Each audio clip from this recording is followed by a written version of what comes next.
ओम नमो भगवते वासुदेवाय नमः। आपका हमारे YouTube चैनल में बहुत बहुत स्वागत है। आज की कथा में हम विशेष रूप से भगवान श्री रामचंद्र जी के विवाह की कथा का श्रवण करेंगे। आपको अगर आज की कथा समझ ना आए तो आप मेरे चैनल पर जाकर इससे पहले की कथा का श्रवण कीजिए। सूत जी कहते हैं, विश्वामित्र ने रामचंद्र को धनुष उठाने की आज्ञा दी तो वह उन्हें प्रणाम करके आशीर्वाद लेकर धनुष भंग के लिए चल पड़े। सीता जी प्रार्थना करने लगी कि इस बार धनुष पुष्प सा हो जाए। राम ने धनुष को बंधन करके उठाया और डोरी बांधने के लिए खींचा ही था कि उसके 2 टुकड़े हो गए। विश्वामित्र ने कहा, अब सीता जी बाहर आएं, हम उनका दर्शन करेंगे। सीता जी बरमाला लेकर बाहर आईं। इधर रामचंद्र जी सोच में डूब गए कि माता पिता की आज्ञा के बिना विवाह कैसे करूं। सुंदर राजकन्या विजय माला पहनाने आईं, किंतु माता पिता की आज्ञा के बिना रामचंद्र जी उसे स्वीकार करने के लिए तैयार नहीं थे। सीता जी हार पहनाने का प्रयत्न तो कर रही थीं, किंतु रामचंद्र उनसे कुछ अधिक लंबे हैं, सो पहना नहीं पा रही हैं। हार पहनाने के लिए उन्होंने जो हाथ बढ़ाए तो कंगन में राम का प्रतिबिंब दिखने लगा तो वे तल्लीन हो गईं। रामचंद्र जी सिर नवाते ही नहीं थे। ऐसा देखकर विश्वामित्र ने पास आकर कारण पूछा तो राम ने कहा, मेरा लक्ष्मण अविवाहित है, उसका भी तो विवाह होना चाहिए और वह भी मुझसे पहले। राम अपने लघु बंधु को नहीं भूलते हैं। विश्वामित्र जी कहते हैं, मेरे राम की जितनी प्रशंसा की जाए वह कम ही है। राजा जनक ने घोषणा की कि उनकी दूसरी पुत्री का लक्ष्मण से विवाह किया जाएगा। रामचंद्र जी को आनंद हुआ और सीता जी को वरमाला को उन्होंने स्वीकार कर लिया। जनक राजा के सेवक कुमकुम पत्र का लेकर अयोध्या आए। दशरथ जी ने पत्रिका पढ़ी। वैदिक विधि पूर्वक विवाह संपन्न करने के हेतु अयोध्या की प्रजा के साथ जनकपुर आने का उनको निमंत्रण था। दशरथ जी का हृदय आनंद से भर गया।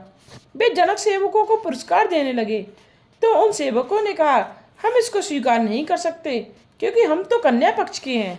प्रातःकाल में वशिष्ठ तथा अयोध्या की प्रजा के साथ राजा दशरथ ने जनकपुरी की दिशा में प्रयाण किया।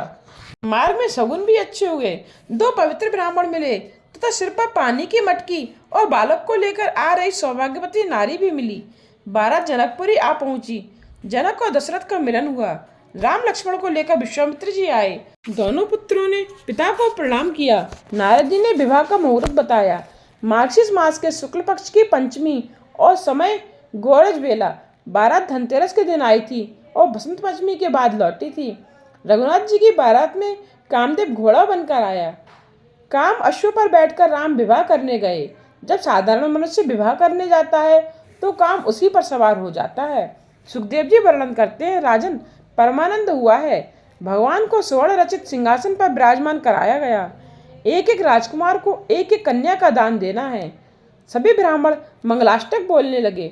विधि पूर्वक राम सीता का विवाह किया गया। जनक ने कहा, मैंने कन्या का दान किया है। राम, मैं स्वीकारता हूँ। राम सरल स्वभाव वाले हैं। अब लक्ष्मण जी की बारी आई। लक्ष्मण जी ने कहा, हम क्षत्रिय हैं, हम दान लेते नहीं देते हैं। ब्राह्मण बोले, आपके बड़े भाई ने कहा है। तब लक्ष्मण कहने लगे, वे तो बोले हैं, मैं नहीं बोलूँगा। तब रामचंद्र जी उसे समझाने लगे, लक्ष्मण सच तो बोलना ही पड़ता है। इस पर लक्ष्मण बोले, आप और जो चाहें सो करूँगा, किंतु मैं कन्या का दान के रूप में स्वीकार नहीं कर सकता। विश्वामित्र ने उसे समझाया कि उन शब्दों के उच्चारण के बिना विवाह पूर्ण नहीं कहा जा सकता। गुरुजी के समझाने पर लक्ष्मण ने कहा, प्रतिग्रामी। विवाह विधि पूर्वक संपन्न हो गया। वर वधू भोजन करने लगे। भोजन के समय यदि कुछ विनोद किया जाए तो भोजन ठीक तरह से होता है। जनकपुरी की स्त्रियां आसपास बैठकर विनोद कर रही हैं। वे युवक भाग्यशाली हैं, अन्यथा ऐसी रूपवती कन्याएं उन्हें मिलती ही कहाँ। दशरथ जी की तो कोई संतान ही नहीं थी। यह तो अच्छा हुआ कि उनकी पत्नियों ने क्षीर का प्रसाद खाया तो वृद्धावस्था में भी उन्हें संतान प्राप्त हुई। लक्ष्मण जी से यह विनोद सहा न गया। उन्होंने कहा, अयोध्या में तो क्षीर के आहार में संतान प्राप्ति होती है, किंतु जनकपुरी में आकर हमने यह जाना कि यहाँ तो स्त्रियों को ऐसा भी नहीं करना पड़ता है। यहाँ तो धरती में से संतान उत्पन्न होती है। विवाह के बाद एक ही बेकी का खेल रखा जाता है। जब तक पति पत्नी का स्वभाव एक ना हो सके तब तक विवाहित जीवन सफल नहीं हो सकता। 2 तन किंतु एक मन ही तो विवाह है। विवाह के बाद दोनों एक ही हो जाते हैं। अद्वैत की सिद्धि के लिए विवाह पहला सोपान है। पिताजी ने मुट्ठी में कौड़ियां छिपाकर पूछा, एक ही या बेकी, अर्थात मुट्ठी में 1 कौड़ी या 2? राम ने कहा, एक ही। सखियां हंसने लगीं, कहने लगीं, आज तक अकेले थे, अब तो बेकी हो गए, फिर भी कहते हो एक ही।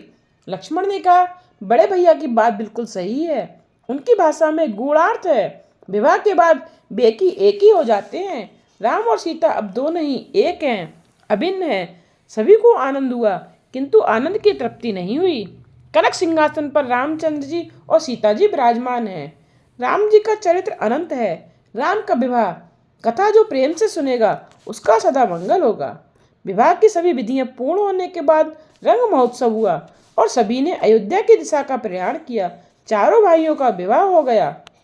अब मेरे आंगन में तो चार चार लक्ष्मी नारायण आए हैं, ऐसा मानकर कौशल्या ने पूजा आदि विधि से उनका हार्दिक स्वागत किया। साक्षात महालक्ष्मी सीता जी जनकपुरी छोड़कर जा रही हैं। मेरे जाने के बाद इन लोगों का क्या होगा? माताजी ने अपने आंचल में चावल भरकर चारों ओर बिखेर दिए। आज भी मिथिला में चावल बहुत पकते हैं। अयोध्या की प्रजा सीताराम का दर्शन कर रही है। अतिशय आनंद हुआ। विश्वामित्र का भी बड़ा सम्मान किया गया। घर आने पर राजा दशरथ ने रानियों के समक्ष जनक राजा की भूरी भूरी प्रशंसा की। कन्या के माता पिता की प्रशंसा करने से वह प्रसन्न रहेगी। तुम प्रेम करोगे तो लोग भी तुमसे प्रेम करेंगे। जनक राजा की प्रशंसा सीता जी ने भी सुनी। दशरथ जी ने कहा, यह पराई पुत्री अब हमारे घर आई है। जिस प्रकार हमारी आंखों की रक्षा पलके करती हैं, उसी प्रकार सीता जी की भी रक्षा करना। बधू लड़कनी पर घर आई, राख्यो नयन पलक की नाई। सूत जी सावधान करते हैं, आनंद के दिन कुछ शीघ्र ही बीत जाते हैं। रामचंद्र जी 27 वर्ष के हुए और सीता जी 19 वर्ष की। एक दिन राजा दशरथ जी ने राजसभा में विराजमान थे। उनका मुकुट कुछ टेढ़ा हो गया। दर्पण में देखा तो मुकुट के साथ साथ उन्होंने यह भी देखा कि उनके कान के कुछ केश श्वेत हो चले हैं। कान के केश श्वेत होने लगे तो मान लो कि वृद्धावस्था बहुत बढ़ चली है। दशरथ ने सोचा कि ये श्वेत केश मुझे उपदेश दे रहे हैं कि तुम अब अच्छे वृद्ध हो गए हो, राम का राज्याभिषेक क्यों नहीं करते हो? राम सीता का राज्याभिषेक मैं अपनी ही आंखों के आगे कर लूं तो अच्छा रहेगा। वैसे तो मेरी सभी इच्छाएं पूर्ण हो गई हैं, किंतु यही एक बाकी रह गई है। इच्छाओं का तो कोई अंत है ही नहीं, सो इनका त्याग करके भगवत भजन करना उत्तम है। दशरथ राजा की इच्छा के विरुद्ध कोई क्या बोल सकता है? दशरथ का राज्य वैसे तो प्रजातंत्र ही है। मंत्रीगण और महाजनों की अनुमति के बिना राम का राज्याभिषेक किया नहीं जा सकता। प्रजा की भी इच्छा थी कि राम राजा बने। राजा दशरथ ने मंत्रीगण और महाजनों से कहा, यदि आप अनुमति दें तो राम को राजपद देने की हम विधि करें। मंत्री सुमंत ने कहा, धन्य है, हम भी यही चाहते थे, किंतु संकोच बस बोल नहीं पाते थे। उसी समय राजसभा में वशिष्ठ जी का आगमन हुआ। सभी ने उनका सत्कार किया। दशरथ ने उन्हें प्रणाम करके कहा, प्रजा की इच्छा है कि राम का राज्याभिषेक किया जाए, आपकी हम आज्ञा चाहते हैं। वशिष्ठ जी कहने लगे, राजन विचार तो अच्छा है। तब दशरथ जी बोले, महाराज कोई शुभ मुहूर्त बताइए। इस पर वशिष्ठ जी ने सोचा कि आज का मुहूर्त बताऊं, किंतु वे जानते थे कि आज उनका राज्याभिषेक नहीं हो पाएगा। सो उन्होंने कहा, राम जिस दिन जब भी राजपद ग्रहण करें वही दिन श्रेष्ठ है। वशिष्ठ जी के गूढ़ अर्थ वाली वाणी दशरथ जी समझ नहीं पाए। उन्होंने तो अगले ही दिन राज्याभिषेक करना चाहा। उन्होंने मंत्रीगण से राज्याभिषेक की तैयारी करने की आज्ञा दे दी। मंत्री सुमंत ने कहा, राजन सभी तैयारी हो चुकी है। दशरथ जी बोले, वशिष्ठ जी राम को यह समाचार आप ही दें तो अच्छा हो, आप कुलगुरु हैं। तो वशिष्ठ जी रामचंद्र जी के आवास में पधारे। रामचंद्र जी ने कहा, आपने मेरे यहाँ पधार कर मुझे पावन कर दिया। वशिष्ठ जी कहने लगे, तुम तो विनय की मूर्ति हो, अतः ऐसी बातें स्वाभाविक हैं। कल तुम्हारा राज्याभिषेक होगा। राज्याभिषेक की बात सुनकर सभी लोग आनंदित हो गए, किंतु राम कुछ उदास हो गए। वे वशिष्ठ जी से पूछने लगे, क्या मुझे अकेले ही राजा बनना है? वशिष्ठ जी कहने लगे कि राजा तो एक ही होता है। इस पर रामचंद्र जी बोले, नहीं नहीं, हम चारों भाइयों का राज्याभिषेक होना चाहिए। मेरे भरत, लक्ष्मण और शत्रुघ्न को भी राजा बनाइए। वशिष्ठ जी ने मंद मंद स्मित करते हुए कहा, मैं तुम्हें कैसे समझाऊं कि राजा तो एक ही व्यक्ति को बनाया जा सकता है। जो ज्येष्ठ हो वही राजा बन सकता है, और तुम ज्येष्ठ हो। सभी की यह इच्छा है कि सीता जी के साथ तुम्हारा राज्याभिषेक किया जाए। कल से राम राज्य का आरंभ होगा। वहाँ लक्ष्मण जी आए। राम ने उनसे कहा, भाई पिताजी मुझे अकेले राजा बनाने जा रहे हैं। मैं तो नाम मात्र का राजा रहूंगा, अन्यथा राज्य तो तुम सभी का है। राम सभी के अंतर्यामी हैं, किंतु लक्ष्मण राम के भी अंतर्यामी हैं। राम को लक्ष्मण बहुत प्रिय हैं। तभी वे कहते हैं, लक्ष्मण वह राजलक्ष्मी तुम्हारी ही है, तुम जैसा कहोगे वैसा ही होगा। लक्ष्मण को अत्यंत आनंद हुआ। उसे स्वयं तो राजा होने की इच्छा थी ही नहीं। बड़े भैया सिंहासन पर विराजेंगे और मैं चामर लेकर उनकी सेवा करूंगा। लक्ष्मण का बंधु प्रेम दिव्य है। आज सारे नगर को सुशोभित किया गया है। वशिष्ठ जी की आज्ञा के अनुसार दशरथ ने भी आज्ञा दी। हृदय आनंद से झलक रहा है। दशरथ के राज्यकाल की यह अंतिम राजसभा है। यह तो सूर्यवंश का पवित्र सिंहासन है। जिस राज्यासन पर कभी रघु, भागीरथ, दिलीप आदि विराजमान हुए थे, उसे उन्होंने प्रणाम करते हुए कहा, आज तक मैं तुम्हारी गोद में था, कल मेरा राम वहां बैठेगा, उसकी रक्षा करना। सारी अयोध्या में बात फैल गई। सारे नगर में आनंद की लहर दौड़ पड़ी। किंतु देवों को दुख हुआ। यदि राम कल राज्यपद ग्रहण करेंगे तो रावण का नाश कौन करेगा? रावण और उसके राक्षस बहुत सता रहे हैं। देवों ने विंध्येश्वरी देवी का आह्वान किया। माताजी पधारी। देवों ने विंध्येश्वरी देवी से कहा, अयोध्या में जाकर राम के राज्याभिषेक प्रसंग में कुछ बाधा उपस्थित कीजिए। राम तो सुख दुख से परे हैं, वे तो आनंद स्वरूप ही हैं और दशरथ की भी सदगति होने वाली है। महात्माओं ने कहा है कि किसी का संपूर्ण सुख तो काल से भी देखा नहीं जाता। राजा दशरथ के सुख को काल की अशुभ नजर लग गई। काल ने माता विंध्येश्वरी से प्रवेश किया।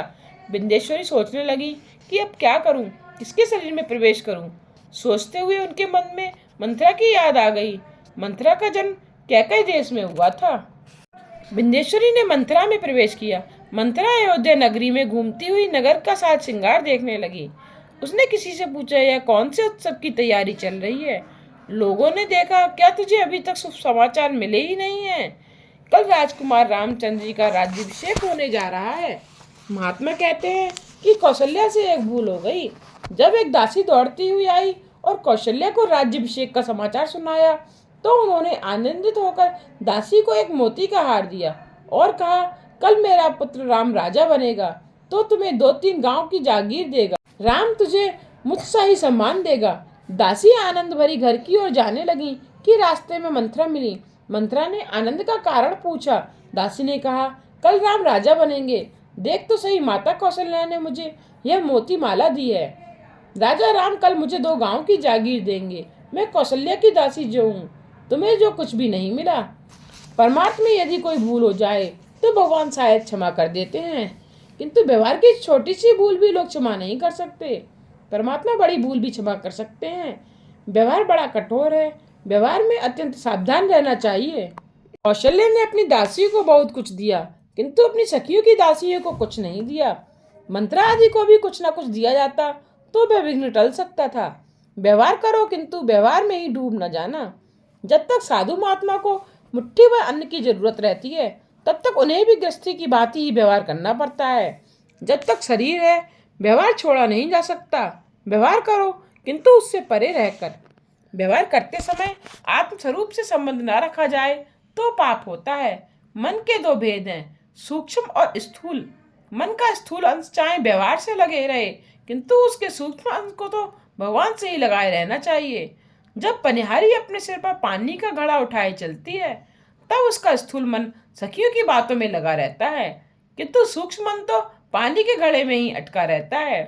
परमार्थ सरल है, किंतु सांसारिक व्यवहार बड़ा संकुल है। व्यवहारिक कामकाज के समय भगवान को कभी ना भूलना। जिस प्रकार स्त्री अपने बालक में अपना सूक्ष्म मानकर घर का कार्यभार संभालती है, उसी प्रकार सूक्ष्म मन को परमेश्वर के साथ जोड़कर व्यवहार करोगे तो सफल होगे। आज की कथा को यहीं विश्राम देते हुए कल की कथा में हम कैकई प्रसंग और श्री राम के वन गमन की कथा का श्रवण करेंगे। आशा करती हूँ कि आपको आज की कथा समझ आई होगी। आगे की कथा जानने के लिए मेरे चैनल को सब्सक्राइब करना ना भूलिएगा, जिससे आने वाले वीडियो की नोटिफिकेशन आप तक पहुँचते रहें।